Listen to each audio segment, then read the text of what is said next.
14ই August Kanyashree দিবস। সেই উপলক্ষে বিদ্যালয়ে বসলো খাদ্য মেলা। স্কুলের ছাত্রীরা তৈরি করেছে হরেক রকম পদ।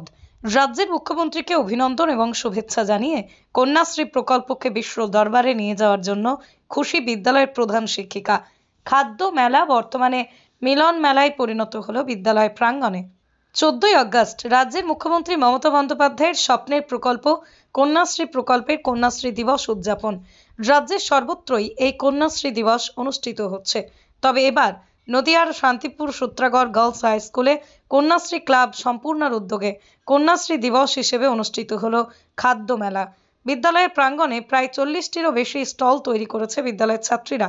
ফুচকা, চিকেন পকোড়া, তালের বড়া, সূর্যমুখী পিঠে, বিরিয়ানি, লুচি, আলুর দম, আলু কাবলি সহ বিভিন্ন রকমের হরেক রকম পদ বিক্রি হচ্ছে এই খাদ্য মেলা স্টলে। তবে দাম একেবারেই সাধ্যের মধ্যে। 10 থেকে 20 টাকার মধ্যেই পাওয়া যাচ্ছে সমস্ত কিছুই, সেটা বিরিয়ানি হোক বা চাউমিন কিংবা ফুচকা। বিদ্যালয়ের ছাত্রীরা নিজেরাই এই খাদ্য খাবার তৈরি করে একেবারে চাইনিজ মেনটেনে করে বিক্রি করছে খাবার। সেই খাবার চেখে দেখছেন বিদ্যালয়ের শিক্ষিকা থেকে শুরু করে সকল ছাত্রীরা। এ বিষয়ে বিদ্যালয়ের প্রধান শিক্ষিকা আইভি প্রামাণিক জানান, কন্যাশ্রী ক্লাব প্রতিবারই তার নিদর্শন রাখে। এবার তৃতীয়বার তারা এই মেলার আয়োজন করেছে। কন্যাশ্রী ক্লাবের মাধ্যমে মেয়েরা এখন অনেকটাই উপকৃত।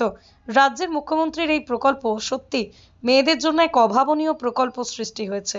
কন্যাশ্রী ক্লাবের মাধ্যমে যেভাবে তারা আর্থিক অনুদান পাচ্ছে, তাতে করে তারা পড়াশোনায় অনেকটাই এগিয়ে চলেছে। অরিজিৎ ঘোষালের সাথে সুমিত দেবনাথের রিপোর্ট, ক্রাইম বেঙ্গল। আজকে 14ই আগস্ট কন্যাশ্রী দিবস। আমাদের রাজ্যে প্রত্যেক বছর কন্যাশ্রী দিবসটা পালন করা হয় মাননীয় মুখ্যমন্ত্রীর প্রেরণায়।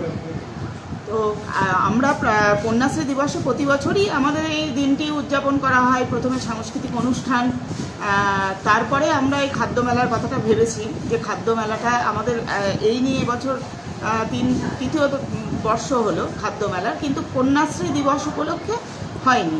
এবছর কন্যাশ্রী দিবসেই করা হলো। এর একটা কারণ, খাদ্য মেলাটা তো শুধু একটা মেলা, একটা পারস্পরিক আদান প্রদান, যে বাচ্চাদের সঙ্গে এখানে আপনারা তো দেখতেই পেলেন যে বাচ্চাদের সাথে শিক্ষিকারা বা শিক্ষাকর্মী সকলেই এই মেলাটায় অংশগ্রহণ করছে। তো এটার উদ্দেশ্য আমাদের শুধুমাত্র বেচা কেনা নয়, এটার উদ্দেশ্য বাচ্চাদের খানিকটা স্বাবলম্বী করা, যে ওরা যে নিজের হাতে খাবারটা বানাচ্ছে এবং দিচ্ছে, পরিবেশন সবটাই খুব সুন্দরভাবে, এবং এটা দেখে মনে হচ্ছে ওরা অনেকটা প্রফেশনাল, কিন্তু তা নয়, অনেকটা দেখে দেখেই শিখেছে। এবং এই যে টাকা পয়সার ব্যাপারটা, তো ভবিষ্যতে এই মেয়েগুলি ইচ্ছা করলে সবাই তো আর চাকরি পাবে না, তো সেখান থেকেও তার স্বাবলম্বী হওয়ার যে বিষয়টা, সেটা কিন্তু এখান থেকে খানিকটা শিখে যাবে। আমাদের বিদ্যালয়ে নিউট্রিশন সাবজেক্ট আছে, নিউট্রিশন সাবজেক্টেও অনেকগুলি মেয়ে আছে যাদের কিন্তু রান্নাটা ওদের প্র্যাকটিক্যালি আছে, রান্না বিভিন্ন রকম রান্না শেখানো হয়, টিচার আছেন তিনি শেখান। তো তারাও আজকে কিন্তু এই মেলায় অংশগ্রহণ করেছে। আচ্ছা, পুরোপুরি নিজেরাই তৈরি করেছে? একদম নিজেরাই, কোনো কিছু বাইরে থেকে কেনা জিনিস এখানে নেই। আপনারা দেখতে পাবেন কোনোটা কেনা নয়। এখানে প্রায় আজকে 40-45টা স্টল রয়েছে। কোনো খাবারটা সব রকম, মানে ফুচকা থেকে শুরু করে আলু টিক্কি, তালের বড়া, কফি, চাউমিন, বিরিয়ানি, একদম একদম একদম সবই রেস্টুরেন্ট। এবং মেলায়, একটা মেলায় যত ধরনের খাবার বসে সবই প্রায় পাওয়া যাচ্ছে, শরবতও আছে।